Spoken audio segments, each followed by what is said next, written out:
എല്ലാവർക്കും നമ്മുടെ മറ്റൊരു വീഡിയോയിലോട്ട് സ്വാഗതം. അപ്പോൾ ഇന്നത്തെ നമ്മുടെ റെസിപ്പി എന്ന് പറയുന്നത് വളരെ സിമ്പിളായിട്ടുള്ള ഒരു ഗോതമ്പ് പുട്ടിൻ്റെ റെസിപ്പിയാണ് കേട്ടോ.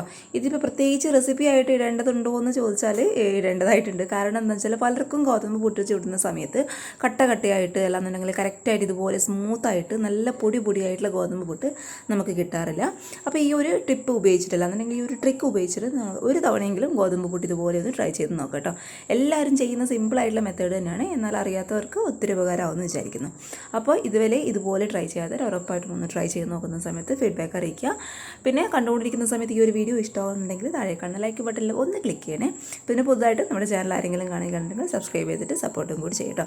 അപ്പോൾ നമുക്ക് വേഗം തന്നെ ഈ ഒരു ഈസി ആയിട്ടുള്ള ഗോതമ്പ് പുട്ട് എങ്ങനെ തയ്യാറാക്കുന്നതെന്ന് ഒന്ന് കണ്ടു നോക്കാം. അപ്പോൾ അതിനായിട്ട് നമുക്ക് ആദ്യം തന്നെ അറിയാമല്ലോ, മെയിനായിട്ട് വേണ്ടത് ഗോതമ്പ് പൊടിയാണ് കേട്ടോ. ഇതിപ്പോൾ റേഷൻ കടയിൽ നിന്ന് കിട്ടുന്ന ഗോതമ്പ് പൊടിച്ചെടുത്തിട്ടുള്ള പൊടിയാണ്. അപ്പോൾ അതിപ്പോൾ പാക്കറ്റ് പൊടിയാണെങ്കിലും എന്തായാലും കുഴപ്പമില്ല. അപ്പോൾ ഇതേ കറക്റ്റ് ഒരു 3/4 കപ്പ് അളവിൽ ഗോതമ്പ് പൊടി ഞാൻ ഇതിലോട്ടങ്ങോട്ട് ഇട്ട് കൊടുത്തിട്ടുണ്ട്. ഇനി ഈ ഒരു പൊടിക്ക് ആവശ്യമായിട്ടുള്ള ഒരു നുള്ളു ഉപ്പും കൂടി നമുക്ക് ഈ ഒരു സമയത്ത് ഇതിലോട്ടങ്ങോട്ട് ഇട്ട് കൊടുക്കാം കേട്ടോ. എന്നിട്ട് നമ്മൾ വെള്ളം ഇതിലോട്ട് ഒഴിച്ചു കൊടുക്കുന്നതിന് മുന്നേ കൈ വെച്ചിട്ട് നന്നായിട്ടൊന്ന് മിക്സ് ചെയ്ത് കൊടുക്കുക. ആ ഒരു പൊടിയുടെ എല്ലാ ഭാഗത്തും നമ്മുടെ ഉപ്പ് എത്തുന്ന രീതിയിൽ നന്നായിട്ട് ഇതുപോലെ ഒന്ന് മിക്സ് ചെയ്തിട്ട് കൊടുക്കാം കേട്ടോ. ഇനി നമുക്കിതിലോട്ട് വെള്ളം ഒഴിച്ചു കൊടുക്കാം. അപ്പോൾ വെള്ളം ഒഴിച്ചു കൊടുക്കുന്ന സമയത്ത് പ്രത്യേകം ഒരു കാര്യം ശ്രദ്ധിക്കുക. നമ്മൾ ആദ്യമേ വെള്ളം ഒഴിച്ചു കൊടുക്കുന്ന സമയത്ത് ഒരുപാട് അങ്ങോട്ട് കോരി ഒഴിക്കരുത് കേട്ടോ. കുറച്ചായിട്ട് ഒഴിച്ചു കൊടുത്തിട്ട് നന്നായിട്ട് നല്ല ഫോഴ്സ് കൊടുത്തിട്ട് നമ്മുടെ കയ്യിൽ പ്രസ് ചെയ്തിട്ട് അങ്ങോട്ട് കുഴച്ചെടുക്കുക. ആ ഒരു വെള്ളത്തിൻ്റെ നനവ് നമ്മുടെ പൊടിയുടെ എല്ലാ ഭാഗത്തും ഒരുപോലെ എത്തണം. അപ്പോൾ അതിന് വേണ്ടിയിട്ടാണ് നമ്മൾ ഇത്തിരി ബലം കൊടുത്തിട്ട് തന്നെ നന്നായിട്ട് പൊടി ഒന്ന് കുഴച്ചിട്ടെടുക്കുക കേട്ടോ. വെള്ളം കുറച്ച് മാത്രം മതി. കുറച്ച് ഒഴിച്ചു കൊടുത്താൽ തന്നെ ആ ഒരു നമ്മുടെ ഇട്ട് കൊടുത്തിട്ടുള്ള ആ ഒരു പൊടിയുടെ എല്ലാ ഭാഗത്തും ആ ഒരു വെള്ളത്തിൻ്റെ നനവ് അങ്ങോട്ട് എത്തിക്കോളും. അപ്പോൾ ആ ഒരു വിധത്തിൽ വേണം നമ്മൾ ഗോതമ്പ് പൊടി നന്നായിട്ട് ഇതുപോലെ പ്രസ് ചെയ്തിട്ടൊന്ന് കുഴച്ചെടുക്കാൻ വേണ്ടിയിട്ട്. അപ്പോൾ ഇതേ പൊടി ഞാൻ നന്നായിട്ടൊന്ന് കുഴച്ചെടുത്തിട്ടുണ്ട്. അപ്പോൾ നിങ്ങൾക്ക് കാണുമ്പോൾ തന്നെ മനസ്സിലാവുന്നുണ്ടാവും, വെള്ളം ഒരുപാടില്ല, എന്നാൽ ആ ഒരു വെള്ളത്തിൻ്റെ നനവ് നമ്മുടെ പൊടിയുടെ എല്ലാ ഭാഗത്തും കൂടെ എത്തിയിട്ടുണ്ട്. ആ ഒരു വിധത്തിൽ വേണം നമ്മൾ ഗോതമ്പ് പൊടി കുഴച്ചെടുക്കാൻ വേണ്ടിയിട്ട്.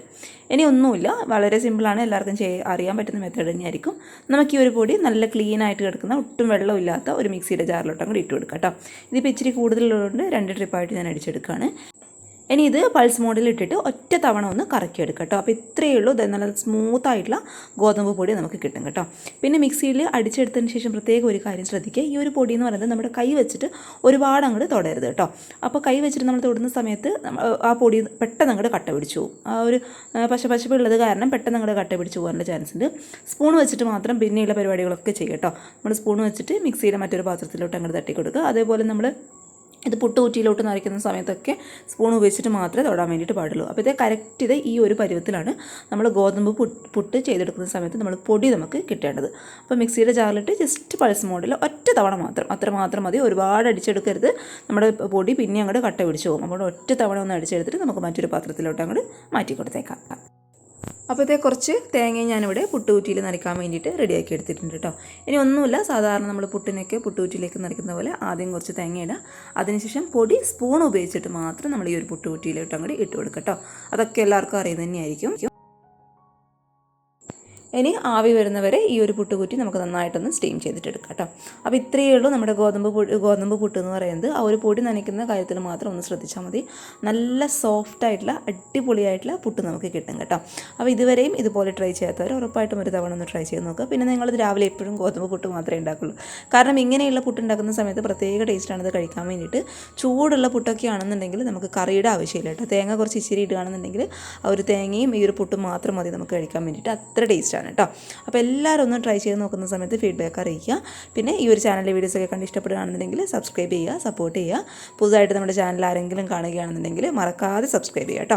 പിന്നെ ഈ ഒരു വീഡിയോ ഇഷ്ടപ്പെട്ടാൽ താഴെ കാണുന്ന ലൈക്ക് ബട്ടണിൽ ഒന്ന് ക്ലിക്ക് ചെയ്യേണ്ട കാര്യം മറക്കരുത്. പിന്നെ ഈ ഒരു വീഡിയോ ഉപകാരമാകാമെന്ന് തോന്നുകയാണെന്നുണ്ടെങ്കിൽ നിങ്ങളുടെ ഫാമിലിയും ഫ്രണ്ട്സൊക്കെ ആയിട്ട് വീഡിയോ ഒന്ന് ഷെയറും കൂടി ചെയ്തെടുക്കുക. അപ്പോൾ നല്ല സോഫ്റ്റായിട്ടുള്ള നല്ല സ്മൂത്തായിട്ടുള്ള നമ്മുടെ ഗോതമ്പ് പൊടി ഇവിടെ റെഡി ആയിട്ടുണ്ട്.